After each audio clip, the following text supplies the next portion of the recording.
एक नई वीडियो के साथ आपका स्वागत है डिफेंस टुडे में। आज हम लोग बात करेंगे इंडोनेशिया को J-10 चीन ने प्रोजेक्ट किया है। भारत के अंदर अब राफेल का फ्यूजलाज बनाया जाएगा। इसके अलावा भारत और पाकिस्तान के बीच में सिमला समझौता लगभग डेड है, ऐसा पाकिस्तान के डिफेंस मिनिस्टर का कहना है। उसे क्या फर्क पड़ेगा, इस पर जिक्र करेंगे हम लोग। इसके अलावा ताइवान के द्वारा भारत के एंटी ड्रोन सिस्टम लेने की जो कयास है उसको शुरू कर दिया गया है।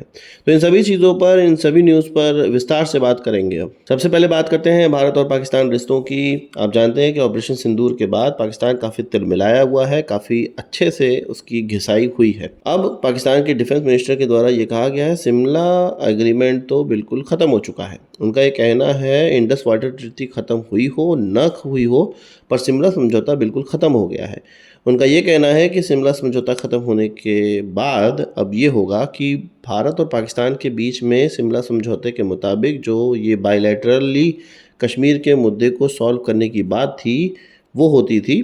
अब इसको इंटरनेशनल कम्युनिटी तक ले जाया जाएगा और इंटरनेशनल कम्युनिटी के माध्यम से इस जो कश्मीर मुद्दे को है उसको सॉल्व किया जाएगा। तो अब इस चीज़ से पाकिस्तान काफ़ी खुश हो रहा है, पर यहाँ पर भारतीयों को खुश होना चाहिए। पाकिस्तान इसको माने न माने वो बात अलग है। अगर ये समझौता डेड है, एक डेड डॉक्यूमेंट है और ये पाकिस्तान मान रहा है, तो ये भारत के लिए बहुत अच्छी बात है। इसका मतलब ये है कि एलओसी को अब रिकॉग्नाइज नहीं किया जाएगा। अब पाकिस्तान भले ही इंटरनेशनल कम्युनिटी में जाकर गाए ये कि कश्मीर में ये हो रहा, कश्मीर में वो हो रहा है, पर अब एलओसी को नहीं माना जाएगा। अब एलओसी के पार भी भारत आसानी से जा सकता है। वैसे तो पाकिस्तान एलओसी को पार करके आता ही था भारत के अंदर, अपने पाकिस्तानी लोगों को टेररिस्ट बनाकर भेजता ही था। अब भारत के पास भी मौका है कि एलओसी को चेंज किया जाए और पाकिस्तान की तरफ इसको धकेला जाए। इंडस वाटर ट्रीटी खत्म हुई है नहीं हुई है, ये सारी चीज़ें तो भारत डिसाइड करेगा।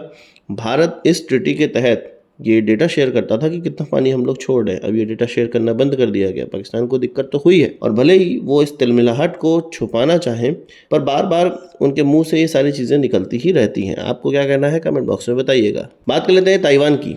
ताइवान के द्वारा भारत को अप्रोच किया गया है और डीआरडीओ को अप्रोच किया गया है, या आप कह सकते हैं कि एक ऐसी टेक्नोलॉजी जो कि डीआरडीओ की तरफ से बनाई गई और वो प्रूवन में निकल कर आई, बैटल टेस्टेड हो गई है पाकिस्तान के साथ युद्ध में, उसको लेने का प्रयास अब ताइवान की तरफ से किया जाएगा। Drone detect, debtor and destroy, D4 anti drone system इसको कहा जाता है, जो कि भारत ने इस्तेमाल किया पाकिस्तान के खिलाफ जब पाकिस्तान के कई ढेर सारे ड्रोन हमारे पे अटैक करने जा रहे थे। डीआरडीओ की तरफ से इसकी टेक्नोलॉजी डेवलप करी गई है और जेन टेक्नोलॉजी के द्वारा इसको बनाया जाता है, इसका मास प्रोडक्शन किया जाता है। साथ ही साथ BEL के द्वारा भी इसके कुछ कंपोनेंट बनाए जाते हैं कि जैसे कि रडार। अब ताइवान इस सिस्टम के प्रति काफ़ी आकर्षित है और चीन के द्वारा उसको काफ़ी ड्रोन का सामना करना पड़ता है और वो ये जानता है कि ताइवान पर जो अटैक होगा वो ड्रोन के माध्यम से चीन ज़रूर ही करेगा। इसलिए इस प्रकार के जो एंटी ड्रोन सिस्टम है वो पहले से लेना चाहता है। भारत की हमेशा से पॉलिसी रही है कि चीन के खिलाफ ताइवान को हथियार ना दिया जाए या ताइवान को हथियार ना ही बेचा जाए, पर अभी रिसेंट में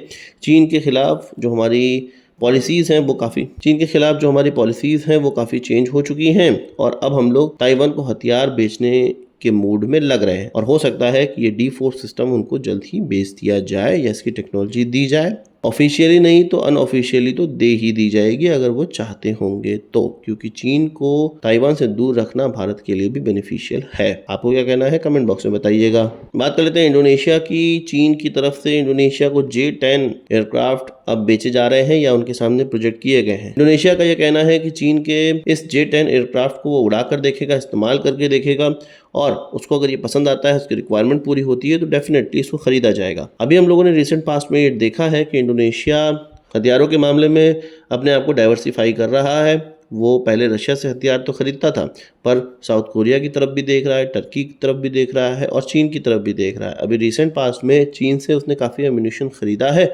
अब एयरक्राफ्ट चीन के द्वारा उसको प्रोजेक्ट किया जा रहा है। इंडोनेशिया की तरफ से अपनी मिलिट्री स्पेंडिंग को भी बढ़ाया गया है। अभी यूक्रेन और रशिया युद्ध को देखते हुए इंडोनेशिया को भी ये लग रहा है कि उसकी अपनी जो हथियारों की ताकत है इसको बढ़ाना चाहिए, तो इसीलिए वो चीन से ये J-10 एयरक्राफ्ट खरीद सकता है। चीन के द्वारा उसको बैटल प्रूवन दिखाया जा रहा है। भारत पाकिस्तान युद्ध में उसका इस्तेमाल किया गया था, बैटल प्रूवन दिखाया जा रहा है और यही कह के वो इंडोनेशिया को ये J-10 एयरक्राफ्ट प्रोजेक्ट कर रहा है। आपको क्या कहना है कमेंट बॉक्स में बताइएगा। अब बात कर लेते हैं राफेल की। पहली बार ऐसा होने वाला है कि डसॉल्ट के द्वारा राफेल एयरक्राफ्ट के फ्यूजलाज फ्रांस से बाहर बनाए जाएंगे और ये टाटा एडवांस सिस्टम लिमिटेड के द्वारा अब बनाए जाएंगे और भारत के अंदर हैदराबाद में इसका प्रोडक्शन किया जाएगा। 4 की कंपोनेंट इसके बनाए जाएंगे भारत के अंदर, जो अब टाटा के साथ कोलैबोरेशन हुआ है डसॉल्ट का। उसमें लैटरल सेल, इसके अलावा rear fuselage, complete rear section और सेंटर फ्यूजलाज और फ्रंट सेक्शन, ये सारी चीज़ें भारत के अंदर बनाई जाएंगी और टाटा के द्वारा भारत के अंदर इसका निर्माण किया जाएगा। ये जो फ्यूजलाज हैं वो वापस फिर फ्रांस जाएंगे और वहाँ पर इसकी असेंबली होगी और इसमें सारे एवियोनिक्स वगैरह लगाए जाएंगे। ये चीज़ इसलिए की जा रही है क्योंकि फ्रांस के पास ऑर्डर की इतनी भरमार हो गई है कि अगले 10 सालों में भी वो करंट प्रोडक्शन रेट से इन ऑर्डर को कंप्लीट नहीं कर पाएगा।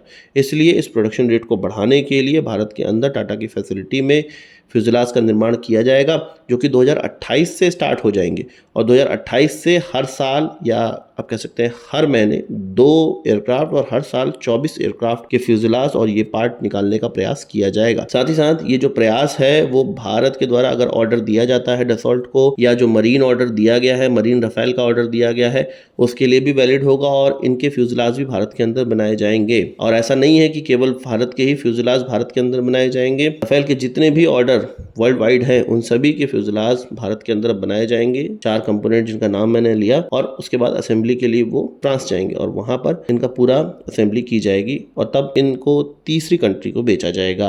भारत की अच्छी खबर है, भारत के लिए एक इकोसिस्टम डेवलप होगा और इससे भारत को बहुत ज़्यादा हेल्प होगा। आपको क्या कहना है कमेंट बॉक्स में बताइएगा। आज के इस वीडियो के लिए बस इतना ही। आशा करता हूँ वीडियो पसंद आया होगा। आप इसको एक बड़ा थम्स अप जरूर देंगे। इस वीडियो संबंधी सवाल से चाहो कमेंट बॉक्स में जरूर आइएगा और यदि आपने मेरा चैनल सब्सक्राइब नहीं किया उसे भी कर लीजिए, क्योंकि हम इस प्रकार की वीडियो लाते रहते हैं। नमस्कार, थैंक यू, जय हिंद।